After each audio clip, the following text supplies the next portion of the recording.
नमस्कार, साशास रेसिपीमध्ये आपलं स्वागत आहे। आज मी बनवणार आहे 2 उकडलेले अंडे आणि 2 ब्रेड पासून मस्त असे कुरकुरीत आणि क्रिस्पी कटलेट बनवणार आहे।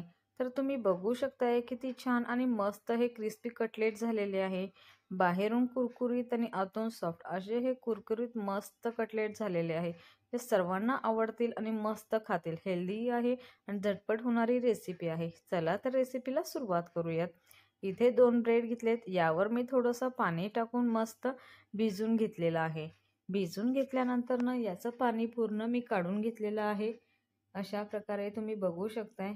तर आता एका ताटामध्ये हे 2 ब्रेड घेतलेले आहे ते यावर 2 उकडलेले अंडे मी किसून घेतलेले आहे बारीक चाळणीने। तुम्ही बघू शकताय बारीक किसणी जी आहे याने मी मस्त किसून घेतलेलं आहे। किसल्यानंतर ना आता यामध्ये टाकलेलं आहे रेड चिली फ्लेक्स, अर्धा चमचा जिरे टाकलेलं आहे, 1 हिरवी मिरची बारीक कट करून टाकलेली आहे, यामध्ये टाकलेलं आहे अद्रक लसूणची पेस्ट, कॉर्नफ्लॉवर टाकले आहे 1 छोटी वाटी, हे बाइंडिंगसाठी मी वापरलेलं आहे। तर कोथिंबीर घेतलेली आहे भरपूर सारी आणि चवीनुसार मीठ। हे पूर्ण मिश्रण एकजीव आपल्याला करून घ्यायचं आहे। तुम्ही जर माझे व्हिडिओ बघत असाल आणि व्हिडिओ आवडत असेल तर प्लीज लाईक आणि सबस्क्राईब नक्की करा, म्हणजे असेच नवनवीन रेसिपीज बघायला मिळतील। तर मिश्रण हे आपलं तयार आहे। हाताला मी तेल लावून याचे असे मस्त गोळे करून चपटा आकार दिलेला आहे कटलेट सारखा। तर तुम्ही बघू शकताय किती छान आणि मस्त हे असे कटलेट झालेले आहे ते। अशाच प्रकारे मी सर्व कटलेट बनवून घेतले आहे।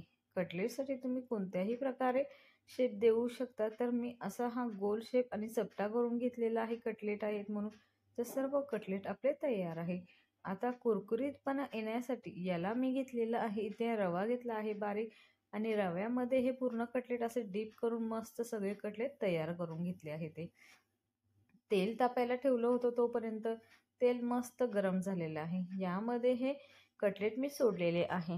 कटलेट हे मस्त चांगले ब्राऊन क्रिस्पी होईपर्यंत मस्त आपल्याला लो टू मीडियम फ्लेमवर आपल्याला फ्राय करून घ्यायचं आहे तेलामध्ये। तर बघू शकताय किती छान आणि मस्त हे झालेले आहे ते। तुम्ही जर माझ्या चॅनेलवर नवीन असाल आणि व्हिडिओ आवडत असेल तर प्लीज लाईक आणि सबस्क्राईब नक्की करा, म्हणजे असेच नवनवीन रेसिपीज बघायला मिळतील। तर सर्व आपले मस्त क्रिस्पी होणारे हे कटलेट तयार आहे। अंड्यापासून झटपट होणारी रेसिपी आहे। तर कटलेट हे खाण्यासाठी तयार आहे। तुम्ही बघू शकताय किती छान आणि मस्त झाले आहे। भेटूया नेक्स्ट रेसिपीमध्ये। थँक्यू।